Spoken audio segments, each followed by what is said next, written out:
Hey, coaching friends. I'm Allison Peterson, and I'm so glad you've come to join us on a Sunday morning. If you are here, I would love for you to drop your name in the comments, say hi, introduce yourself. I see some of you are already here. So I know that it's Sunday. And so for those of you who are catching on replay because you couldn't join us on Sunday morning, please take a minute to drop a hashtag replay.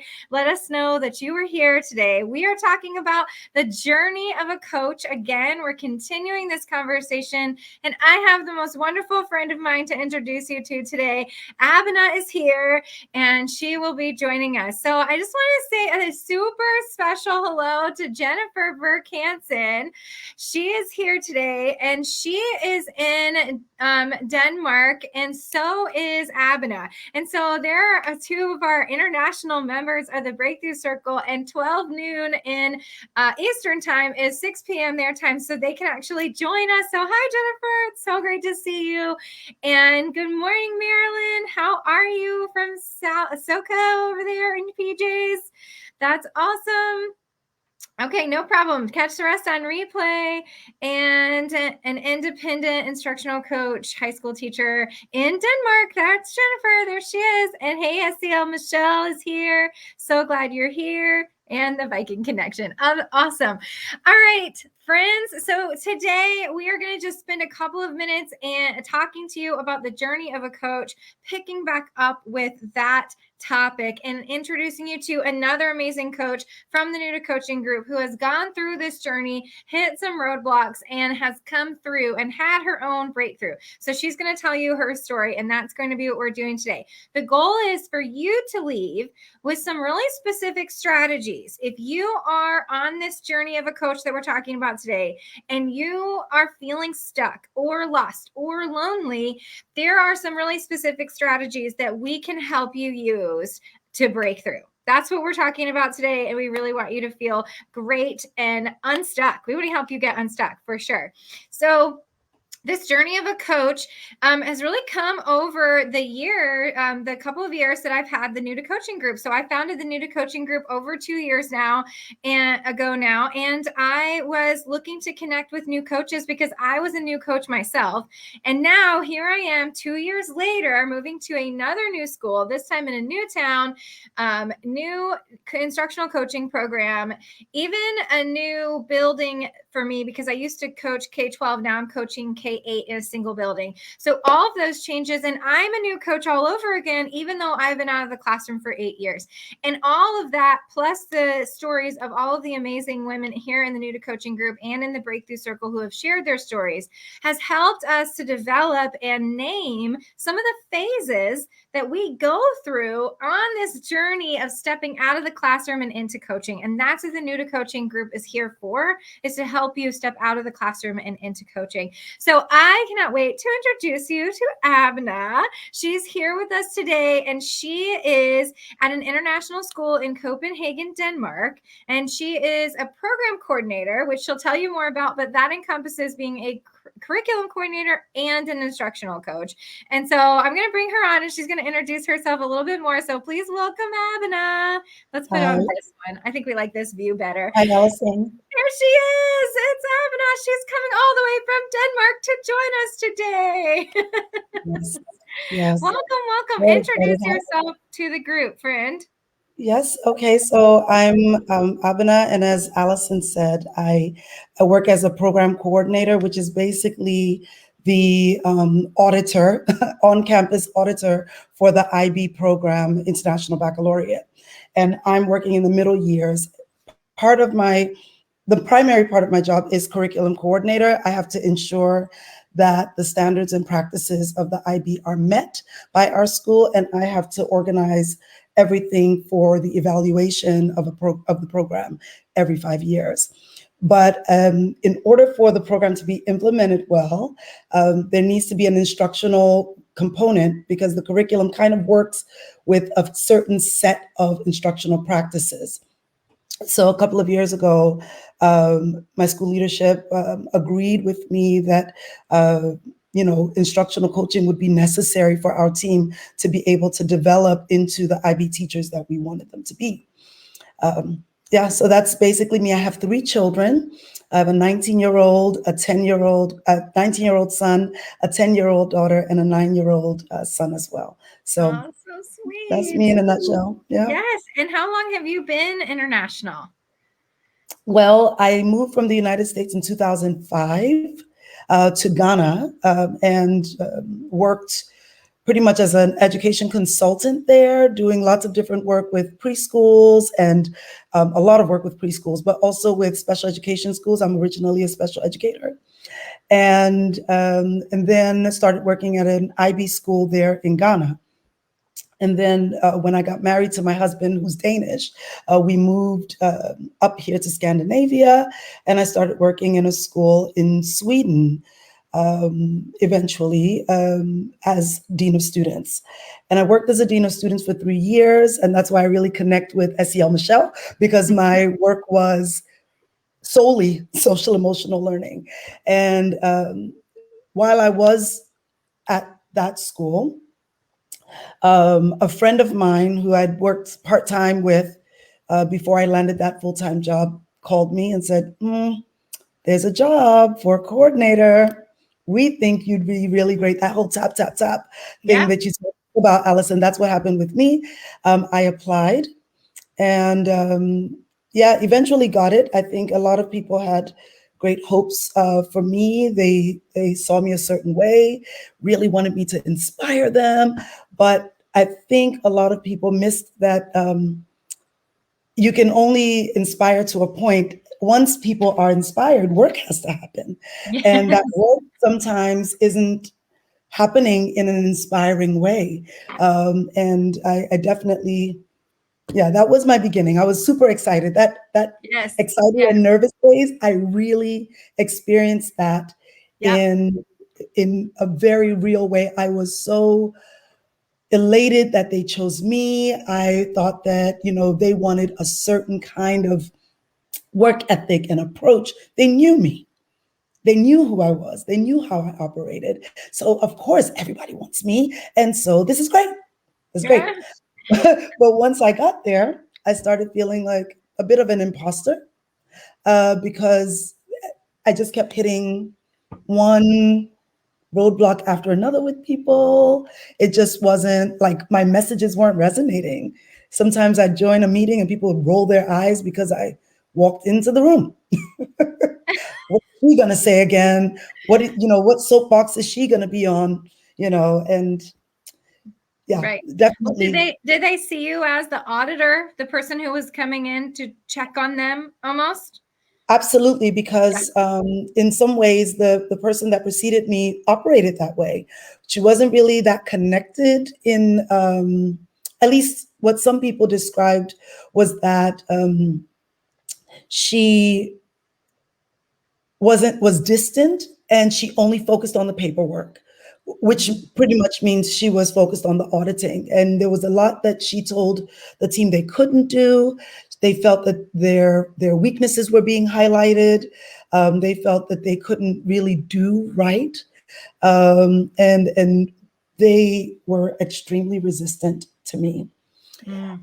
Actually, when I came in, the principal at that time spent the summer before school started telling me how things weren't that good, and this person needed work, that person needed work, and wanted me to start with those people who really struggled, which of course also meant great resistance. So Right. Well, yeah, it and wasn't that's the what, best. yeah. I mean, a lot of our coaches are faced with that when they first come into the role. They get the list of all the teachers that need to be quote unquote fixed, right? And so, what? Like that? Okay, but like you almost don't realize because you are so new to the role and you maybe don't know the heart of coaching, and that isn't your job quite exactly, is to fix people. But you Right. kind of get told that it is. And so that, and then you feel like kind of that same,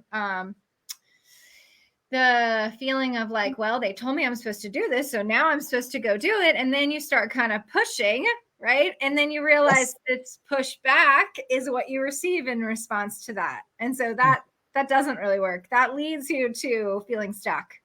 So tell Yes. us a little bit about, and I know you've been kind of doing this role for a few years, but then you came to a place where you really, really hit a wall and hit this lost and lonely phase. So tell us a little bit about how you would describe that moment for you. Well, I think people were with me in a really, even though there was a lot of resistance, people realized I had a purpose because we were approaching program evaluation and nobody really knew what to do. And Abenaa knew what to do. So people were flowing with me. And then COVID hit.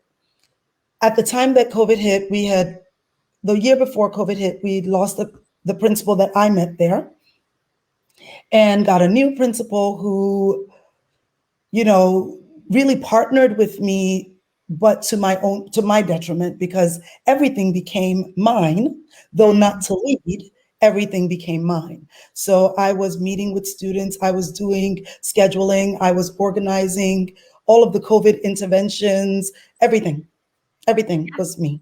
Right. So, and then I also had to prepare for evaluation. So when COVID hit, I did so much work and I got a lot of respect. It felt like people were with me.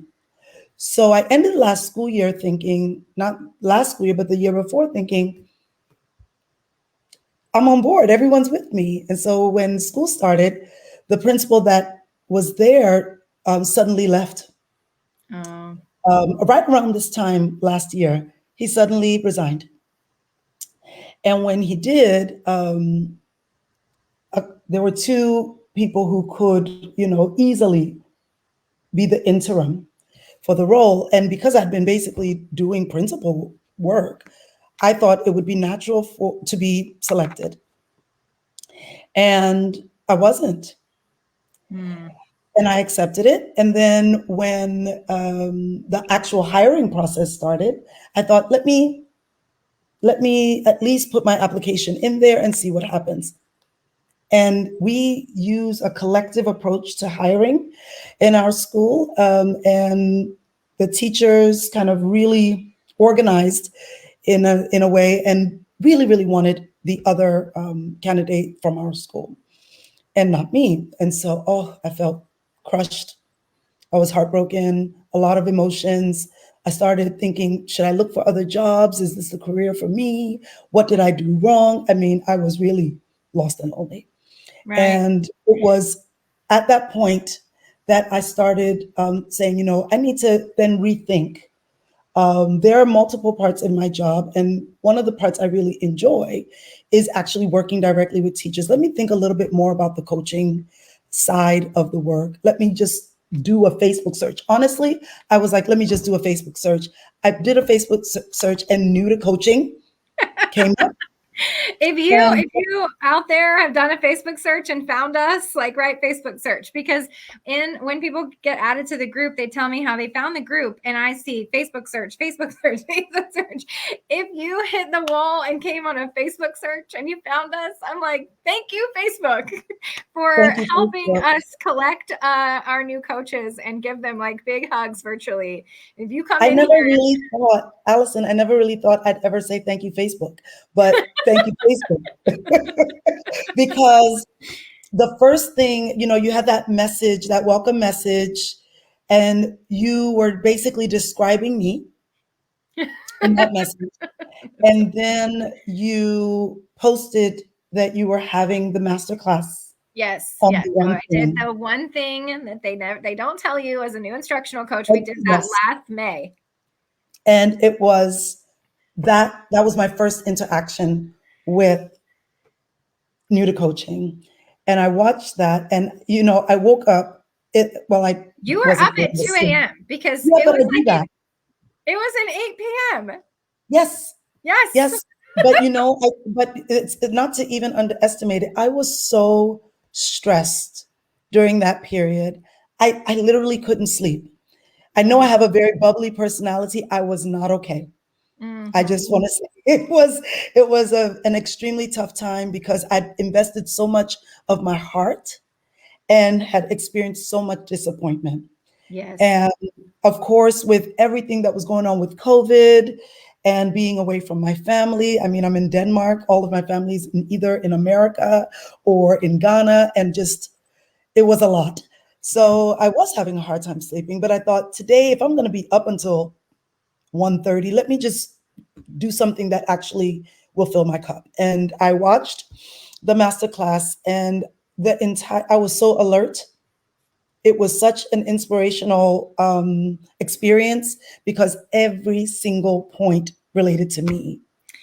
Yeah. And when we talked about in that master class how you coach teachers through change. So what we talked about in there that probably hit your heart is that we talked about there's twofold. Yes, you need to look and see how you and your personality is responding to people and how you're approaching people. But at the same time, the resistance that you are getting is not actually to you, it's to the big mean enemy, change.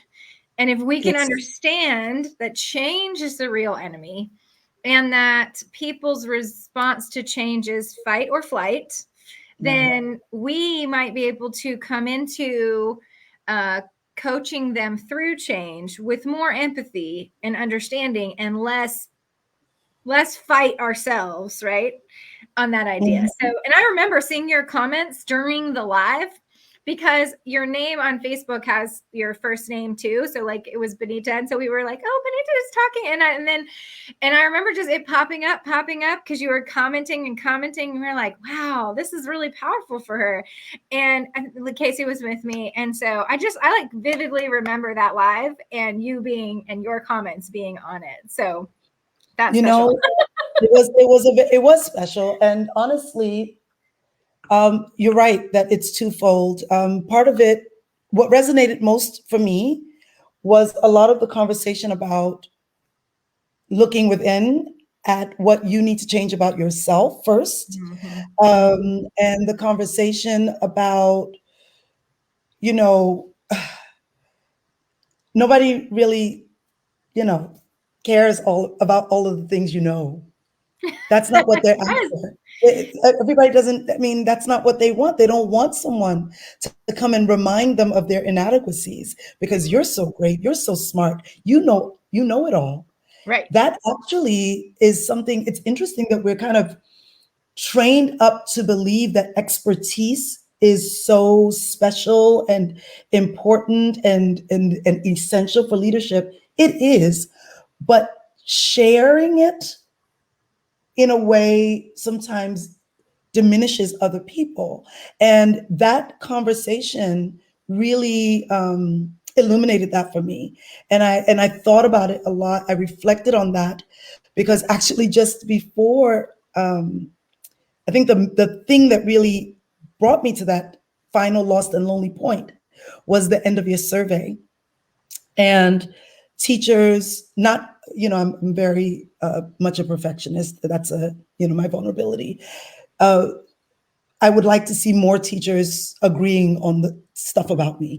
And there was a nice mass, like 20 something percent that felt I was not a good listener. And so when I watched the master class, I thought, oh, I get it now. And that was just that big aha moment. Well, let me put this up here too, because this is what we talked about with Michelle the other night. But just this kind of like thinking that your instructional expertise or your knowledge is going to be enough to help people change. And then realizing that there is a few other skill sets that we need when we're going into working with adults, because it's just so different from working with students. Working with students, even though they're not always compliant, there is just a respect that is established, right? You're the teacher, they're the student. In a in a coaching role, it's not an administrative role. So you can't depend on a top-down approach, because that doesn't really work. And Jim Knight really talks very deeply about that in his book, Better Conversations. And this idea of listening is a skill. Like, we think that we just either are or not good listeners, but like, it's a skill we can actually learn and develop. And all we have to do is figure out what that means to learn and develop your listening skill. And then that level of emotional intelligence of understanding your own emotions and understanding other people's emotions, how to respond to them. The idea of leadership skills, which is where we're talking about too, like being able to influence. If we're trying to make change happen, we have to influence at the teacher level, at the admin level, at the in-between level. Like, there's a lot of influence in conversations that has to happen. And then your coaching skills, meaning like your questioning skills and your ability to listen and your ability to have empathy for and actually move one person forward at a time. So all of these pieces are learnable skills that I feel like you don't even realize you need until you hit this wall. Until you hit the wall. And judging myself prior to that moment of realization during that masterclass, I would have said, "Oh yeah, of course I have emotional intelligence. People note me for that, and people say that I'm a good coach, and people." But then I could see the gap. Oh. Then I could start. It was becoming explicit. I watched the Gym Night. Did that whole series on Kajabi, and then I bought the Coaching Habit, and I just started, scrambling for all of the things that you were talking about after I joined the Breakthrough Circle. Things I was hearing, and it was like an explosion of learning for me. Yeah. That has really transformed me. That's Completely amazing. transformed my work. Well, let's look at what SEL Michelle has. I think as teachers, we own our teaching and we have our hearts in it. And it's hard for some to take coaching. But as coaches, people don't understand that we have our hearts invested too, because we care so much. It sometimes comes off as if we think we are know-it-alls, right? But that's why this group is so helpful to each of us, so that we can actually learn how to coach. Hey, Casey, glad you made it. So you came into the Breakthrough Circle right when we were doing our summer Build Your Coaching Program workshop. So Absolutely. we had just done some previous conversations about better conversations. We had built our coaching beliefs as a group. And so then you kind of came in off the tail end of that, where we were going to actually take those coaching beliefs and put them into a coaching program document and say, what do you believe about coaching? What is the vision for your coaching program?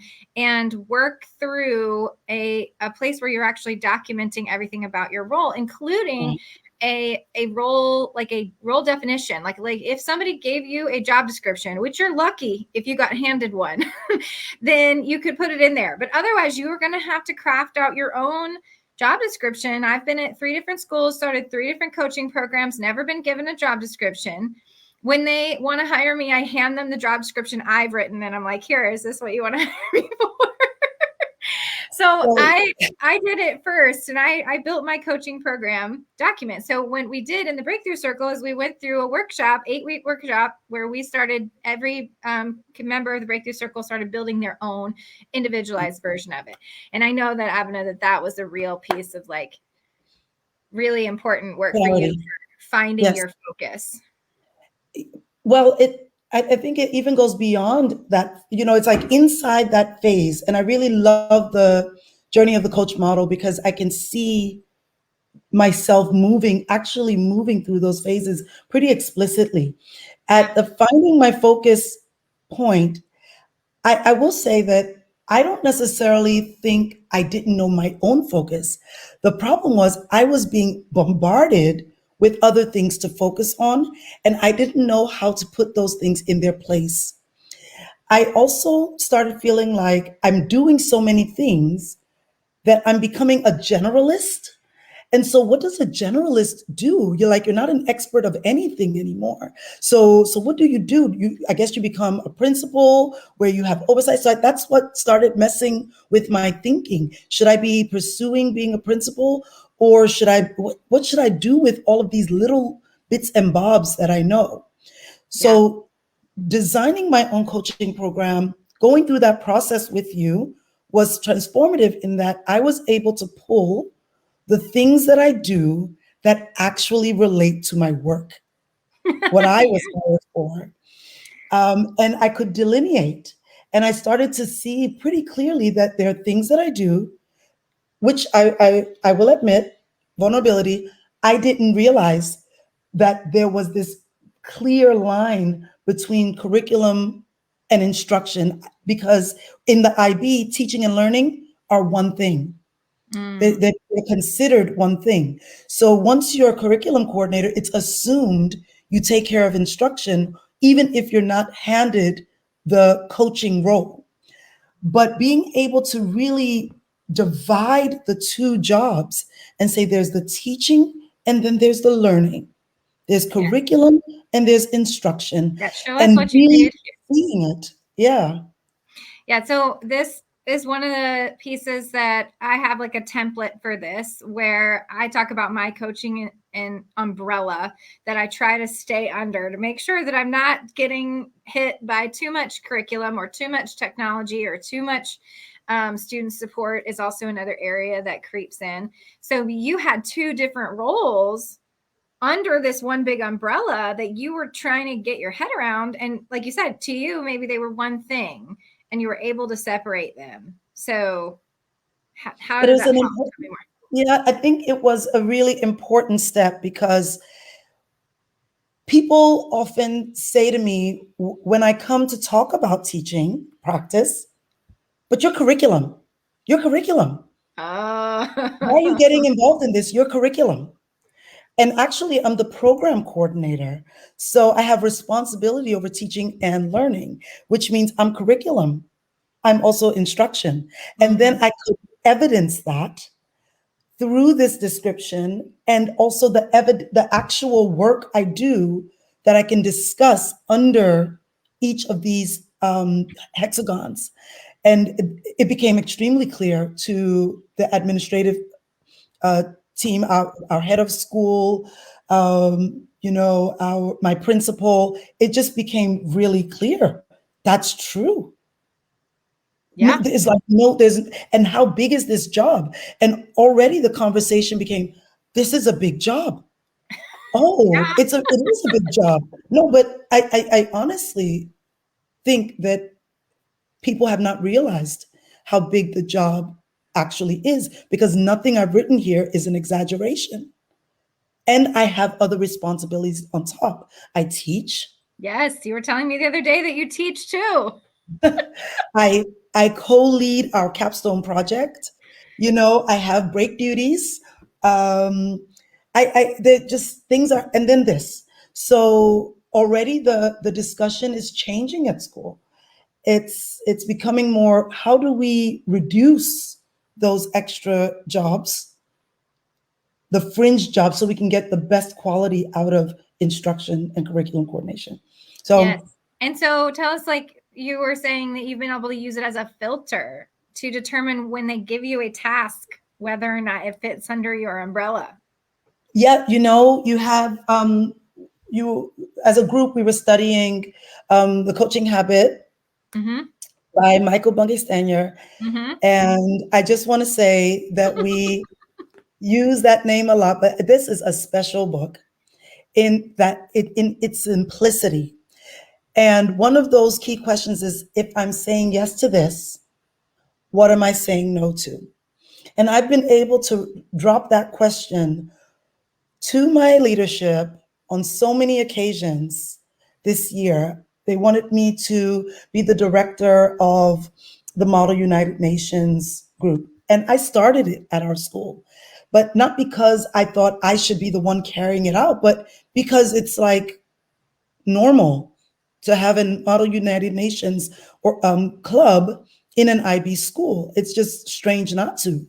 Yeah. So I did initiate that, and then they wanted me to lead it. And I actually asked the question. So if I say yes to this, which is 3 hours of my week minimum, what am I saying no to? It's so empowering to have those questions, for my own personal use, but also to empower teachers and students. I've used them with teachers and students, and they're very powerful and effective. So Yeah. yeah, I've been able to do that. That's so great. So let's go back to the graphic here for a second. So you really started to find your focus. You came around your role component. You wrote up your program document. For those of you who are out watching, I have scheduled a post for all of these resources to be available for you to see that Abenaa has shared, including her whole coaching program document. And I have a coaching program document template that's where she started hers from. So you can grab that too and start your own work. And I'll tell you a little bit more later about how you can find more information if you want to come into the Breakthrough Circle. But finding your focus, getting your head around your role, getting your head around all of these pieces. I know we had a great conversation about establishing goals too. You established some goals, but my favorite part of your story, hearing you and the transformation that you went through from like May through the summer doing that work, was when school started, because you told us some stories. So I'm going to have to let you tell them, but you told the Breakthrough Circle some stories about how like it was just like a transformed change for how the school year started because of how you decided to come into and approach your role. So I feel like that might be where you're headed towards Pursuit of Progress. So tell us a little bit about how this year was different for you because of the work that you did with us over the summer. How wasn't it different? It's really, I need to wrap my head around that question because everything has actually changed. Normally, when the school year is approaching, as a first step, I get myself very busy thinking about all of the things. Mm-hmm. All of the things about facilities, about, the doorknobs. Are they all, have we counted all of the, the desks? Have we done this?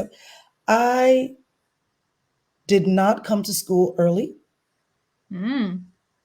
I entered the school on the first day that I was meant to be there, which actually gave the principals the breathing space to do their jobs. I'm terrible about this. I step in people's roles because I feel like I can help. It's out of a desire to help.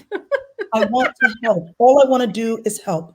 Yes. And because I so desperately want to help, what I haven't noticed is that I have been standing in front of people, standing in the way of them taking ownership. And once I stand in the way of them taking ownership, I also stand in the way of their progress because they don't get to try it. They don't get to try and fail. And I would never do that with students. I want students to try, fail, and try again. But with adults, I don't know what I'm not really sure what I was protecting, but I didn't do that. And so when I started the school year, I sat with my principal with my coaching document and walked through with her. She's brilliant and amazing. So I must say, I just appreciate her. She just respects me. She really wants me to do it the way I do it. And we clarified even further my role. I showed her my charts with my role, and she said, this is absolutely right. And she knows where I should step in and where I should not. And she clarified that already at the beginning for the team. So when people would come to me and ask me questions like, what do we do about the toilet paper? You need to talk to. What about the student? Please refer to. And I could actually think about that very first PD that we had, that I had to design. And I could put my heart into it and focus. And I think I really presented myself as a specialist of instruction. I can guide you as a teacher, not just tell you how to meet a standard. I can actually guide the work you do in a classroom. And people have interacted with me like that ever since that PD. Wow. The other bit, Allison, is from the masterclass onward is the conversation about relationships and how important it is to build relationships. I'd spent so much time focusing on delivering on the standards because having relationships is pretty easy for me. At least I thought. It's easy. I connect with people, they like me, it's fine. But people often felt intimidated by me, and I didn't realize that. Felt like they couldn't say if they had another idea, felt that, I wasn't as approachable as I thought I was.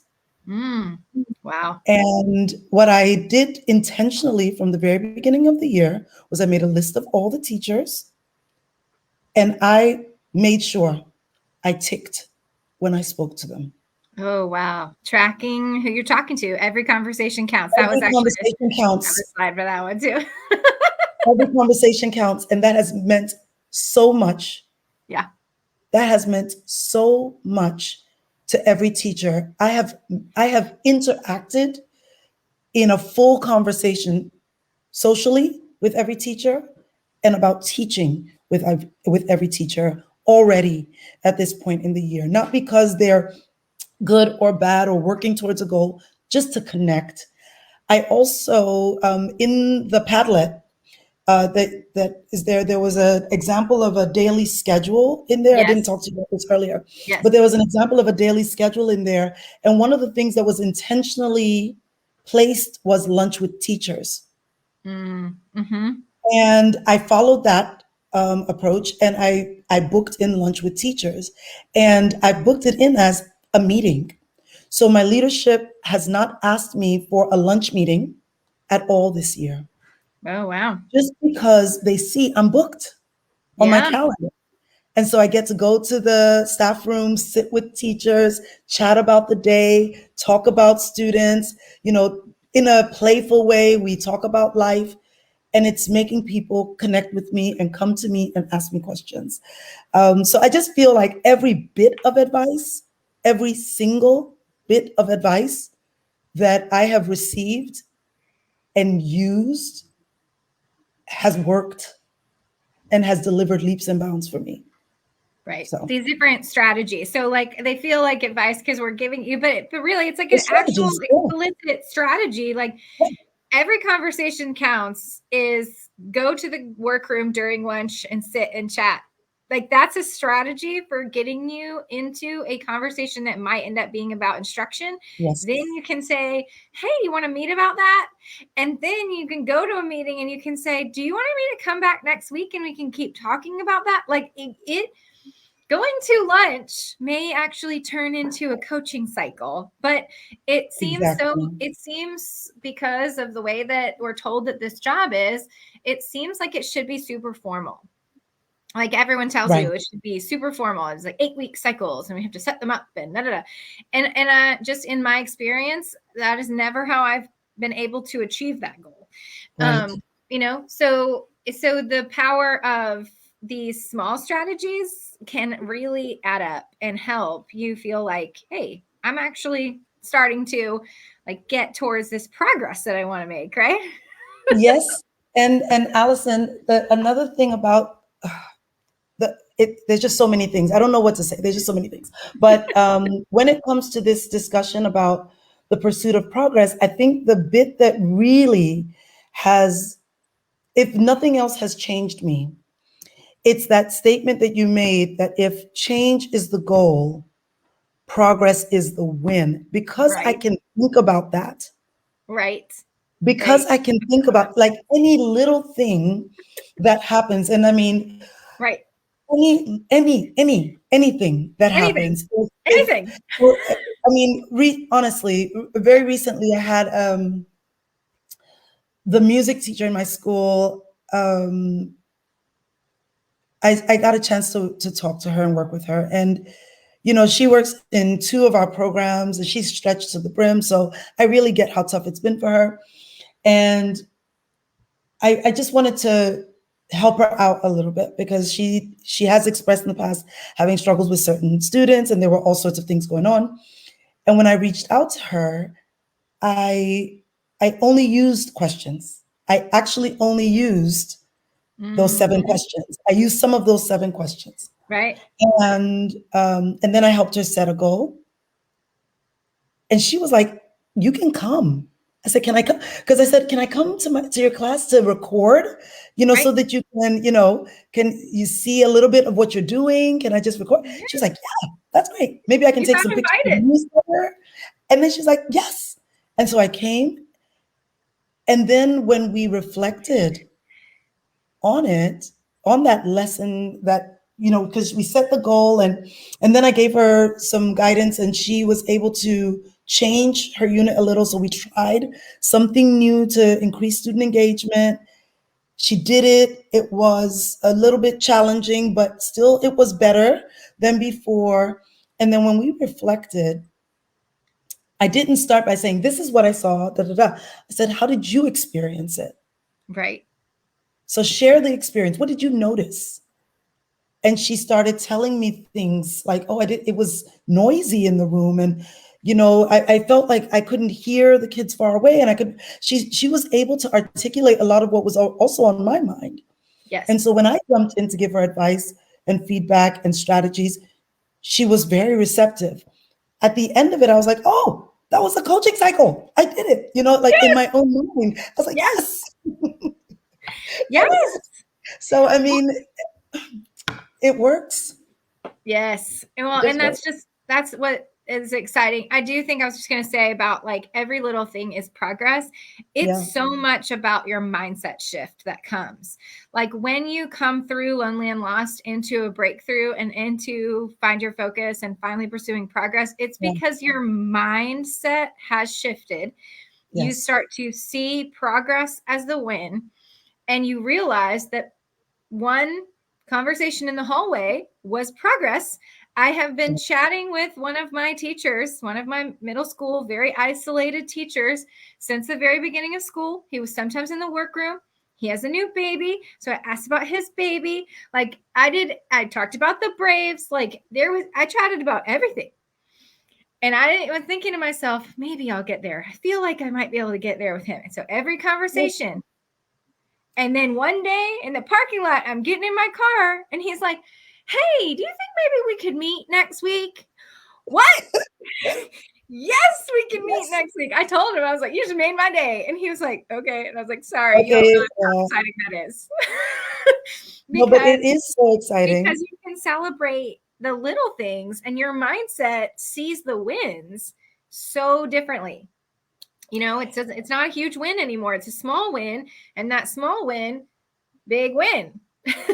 Small win is a big win. Yes. And I think part of that is that, this, we are runners.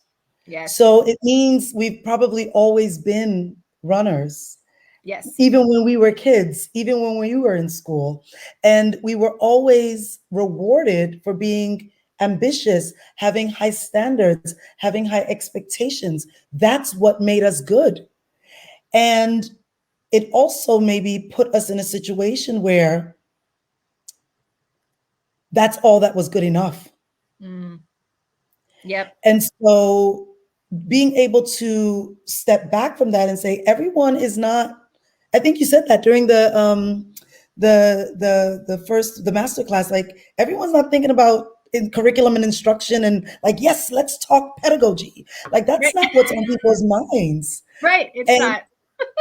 that's not the thing. So people aren't always trying to work that part of their life. And being realistic and being honest and being conscious of that, it's a lot to Yeah. work with. And people sometimes get upset with teachers if teachers don't know. I can feel upset and frustrated with teachers, but now I look at it a little bit differently. Even if I'm upset initially, then I step back and I'm like, that's why I'm here, because they don't know it. Right. That's Right. my opportunity. Right. Yeah. Absolutely. So it's all mindset. It's all Yes. mindset. Yes. And that's such a big shift, and which makes it so that you can actually see the last part of the of our journey here, which is make change happen. And so like you're seeing that pursuit of progress, you're seeing the small wins, and you saw that moment where you just made change happen. So what does make change happen look like or feel like for you? Making change happen for me is because ultimately making change happen is about making change happen for the students.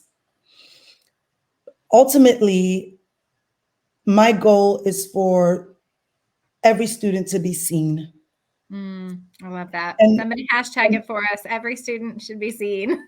every student should be seen. Every student should have a safe space. Every student should believe that when they try, their efforts are going to be noticed. And every student should know that even when it's hard for them to get somewhere, that life isn't like, we're not racing here. It may not come this year, but maybe it'll come in a different way, in a different package. I want to help teachers receive students that way, to interact with students, with learners. Like, I'm a learner too. I'm failing too. Progress is also my win. Yeah. So since it's my win and it's your win, well, let's just try. Let's just keep at this thing called school and life. Let's just keep trying. If teachers approach students that way, Mm-hmm. and approach what they're doing with students in a highly professional, respectful way, professional way, then I think we can get to that point. I do struggle with our field, because I think in our field, and I was talking about this on Breakthrough Circle, and we've been talking about this lately with this time discussion. In our field, it's okay to not be professional. Right. It's That's not okay. somehow, no, but I mean, it's somehow like we can be unprofessional if I feel like I don't, you know what I mean? If I Yeah. feel that I don't agree with the definition of professional, I don't have to be. If I feel like I don't want to be an expert, I don't have to be. If I feel like there's so many feelings involved in our profession, things like, my husband's an engineer, a civil engineer. Like, Right. there are no feelings when constructing a bridge. You're either building it properly or you're not. And I mean, people Right. will die, but we don't see that in our profession, that we could leave scars on children that will Mm-hmm. not leave them. Right. And so if we treated our work the way doctors treat their work, nurses treat their work, Right. plumbers, We're seeking after that excellence, and we're really coming for it. And that's where we really start to see, seeing change happen in schools is when you yeah, see that whole culture shift, and then the classroom culture shifts to be more student focused, more mindful of the students. And so one teacher at a time slash your we've talked a lot about how, making culture shift through PD, whole group yes, PD, and then also bringing that down, realizing that you have to also change people at individual level or help people change there. So it's about that culture shift that ultimately will be for benefit of the students for sure. And then how do we see our work as educators? Love that. And then this Marilyn here said, coaching is not a race. Celebrate the small wins. And then every student should be seen. That's great. every Thank you student for should be posting seen. those, ladies. And hi, Mary. I'm glad you made it. Oh, and one more question for you, Abenaa. Are you on Yeah. Twitter? What's your handle? I am really bad at social media, but I am on Twitter. I don't remember my handle, but I'll put it You in can the find her in the Facebook group too. You can always just I'm tag in her the Facebook. there. I'm Awesome. really terrible about keeping up on social media. It's honestly, Breakthrough Circle is the first group I've ever actually been a member of where I'm consistent. I'm part of the IB middle years group. Sometimes I'm in there, sometimes I'm not, Yeah. but I have been faithful. I'm impressed with myself, I must say. Yeah. Yeah. Well, I let's love talk a that. little bit about the breakthrough circle, because I feel like one of the things that is really important here is that, so that breakthrough from lonely and lost to find your focus and all the way through the journey for you, it really required that support of the group to get you over the hump, to help you know what to look at, to help you find your focus. And you and I did several one-on-one conversations to help you narrow your goals and get it right. Like, it's not something that you really can do alone, because you need collaboration around it. But to your point, no one else really wants to think about this to the level that you want to think about it. So you got to find your people. Circle ladies. I know, except your breakthrough circle ladies. So let me just, for those of you who are still here, if you'll hang on for 5 or maybe 10 more minutes, I just want to walk through with you a few things about the breakthrough circle and tell you about it. So if you want to stay on for that, if you'll just drop us a learn more, so we know that you're interested in learning a little bit more, and then whether or not you want to learn more, definitely let us know what was most useful for you. We want to know. Let me put that up here, that question, because that's one of the Michael Bungay Standard questions. And we want to know, as you were listening to Abenaa, like, what hit you? What was most useful to you?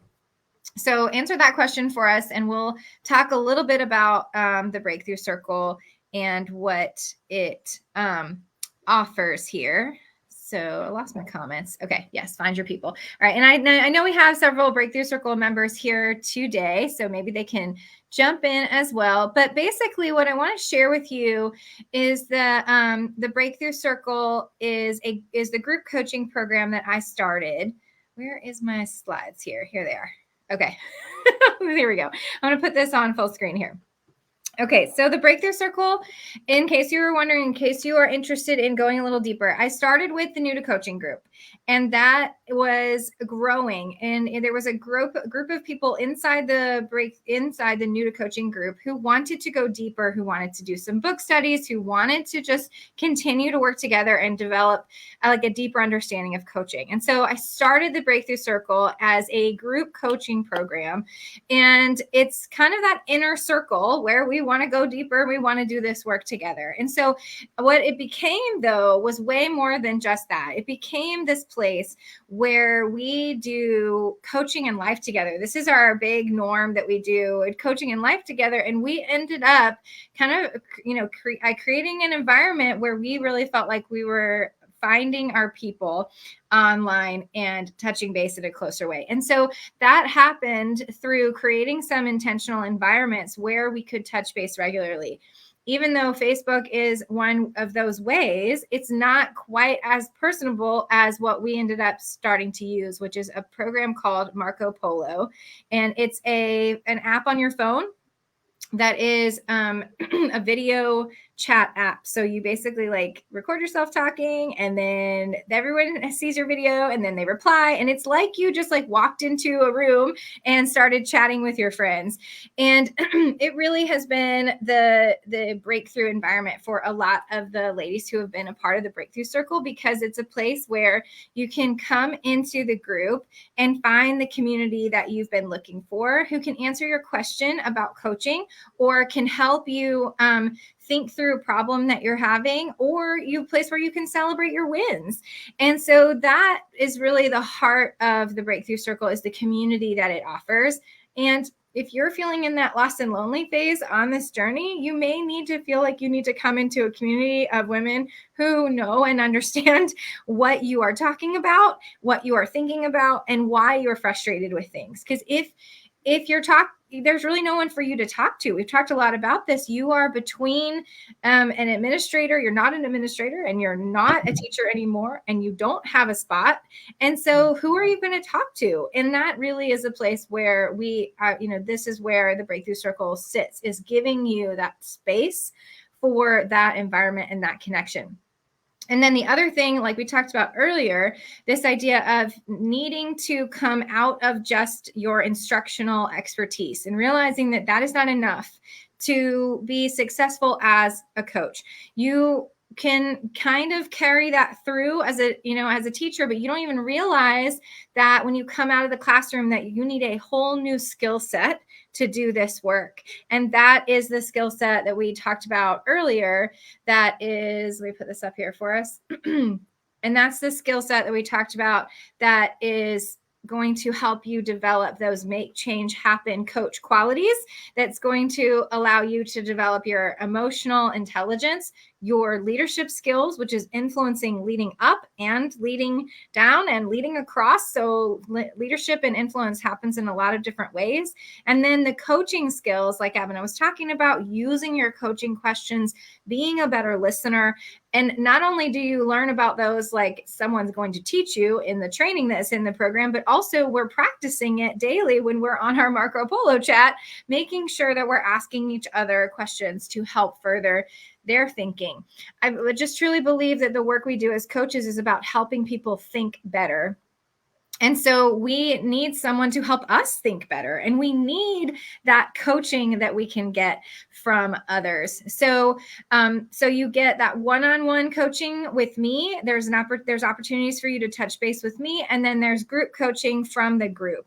And we meet in the Marco Polo as often as daily, but it's asynchronous. And the idea of we do coaching and life together means you can come in when you have time, when you are available, or you don't have to keep up with past posts. You can just come in and share a problem or a win or a question that you have for the day, and you'll know that you have an amazing group of women on the other side. Right now, there are about 60 members in the Breakthrough Circle, and so it's a large group of women who are ready to give you those questioning strategies and give you some feedback and give you some things to think about. It's really, really powerful. And it's where Abenaa has found some breakthrough, and where Michelle, when she shared earlier this week. So I do want to encourage you to think about this as an option as you are thinking about how you want to break through in the situation that you're in. And I want to invite you to come into the Breakthrough Circle, because right now, we are about to celebrate the Breakthrough Circle's first birthday. It's been open since last October. And so now we're celebrating that birthday month. And that is, let me put this one up here for you.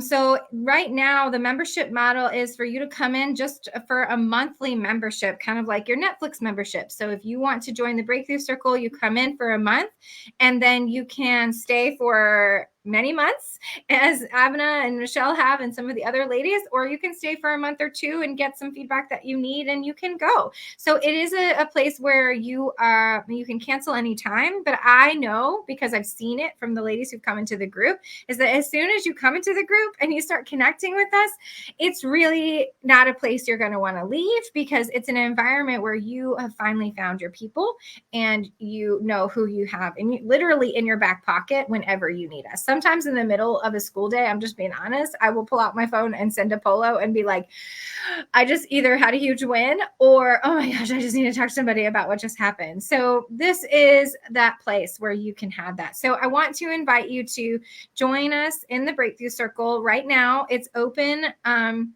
until Wednesday of this coming week, the 27th, because on the 28th, Abenaa, we're having a big party. Now, I know I don't want you to stay until 2 a.m., but we're going to have a party to celebrate the birthday.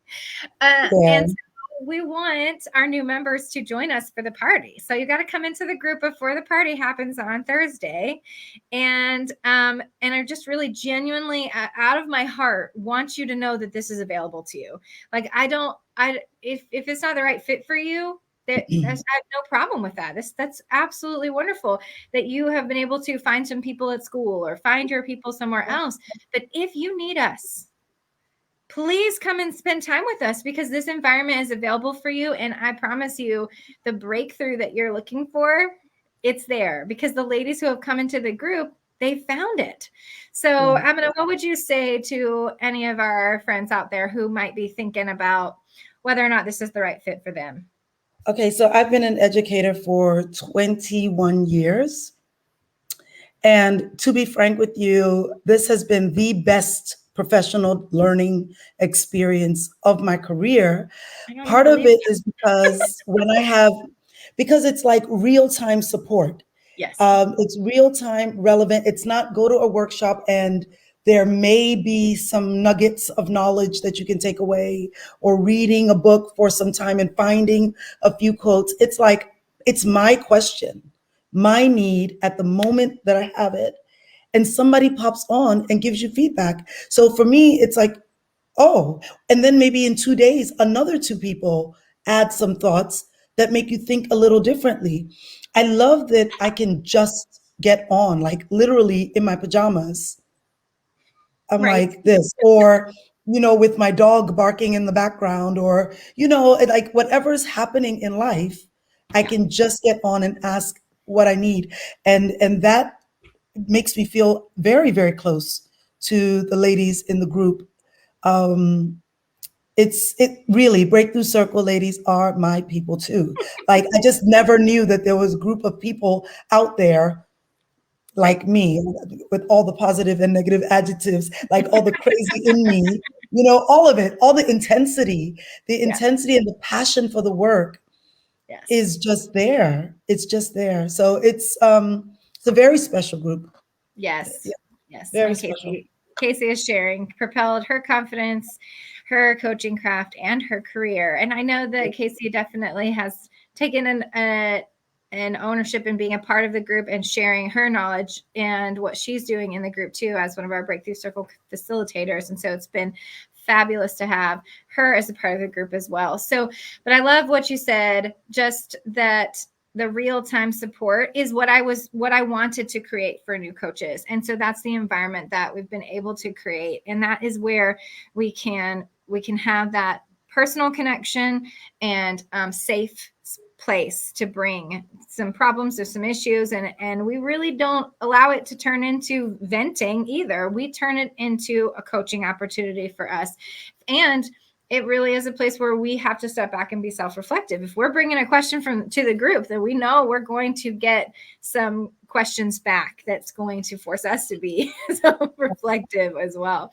So it's very powerful, and I think that that's the unique situation of it. Like, there's just no other thing to describe. Like, I've never heard of anything else that kind of fits this model. So it's a little strange when I try to say what it is or explain it, but if you'll give it a try, then I think you'll experience it, and then you'll know.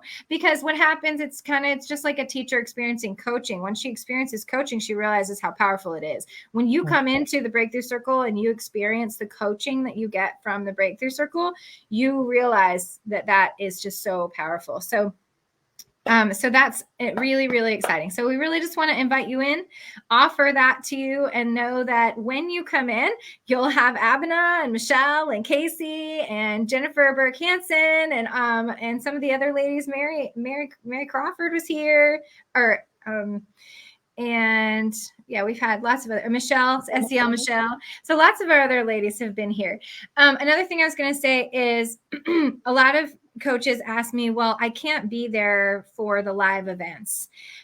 Is it still going to be valuable for me? So you are an answer to that question. Tell us how you felt like it's still been valuable, even if you can't come to, because we do every other Thursday, we do live Zoom meetings. That's really the only thing we do that's live. Everything else is asynchronous. So how is that work for you? It works for me. It works fine for me. I wish I could join the live meetings because I'm spending so much time with everyone day to day that I just want to get together like we're doing now. Yeah. But I can catch the replays and I catch them as I can. But usually the conversations in the Marco Polo are so rich.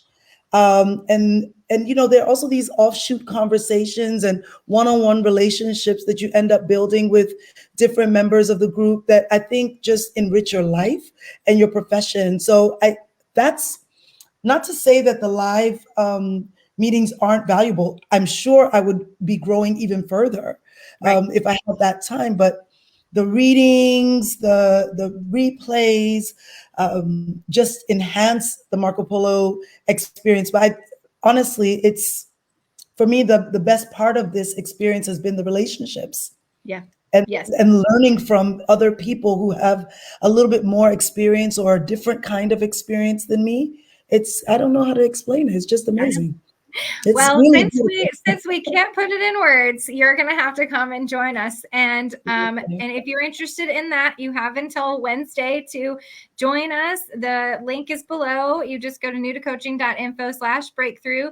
There's some more information on that page, and you can also click and decide to come and join us. And just to make sure it's completely risk-free. You get 7 days to come into the Breakthrough Circle, really, and then even request a refund if you feel like it's not the environment environment for you. My goal is to provide you with the environment you need. And if it ends up not being the environment for you, we totally understand. But we think that once you come hang out with us, you're going to want to hang and stay.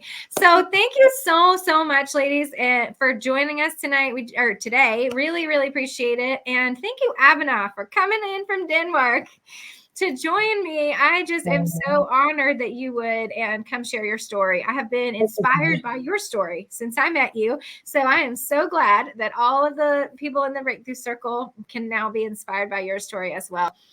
So thank you, Allison. You're welcome. Thank you for everything. Yeah, really. Yes. Okay.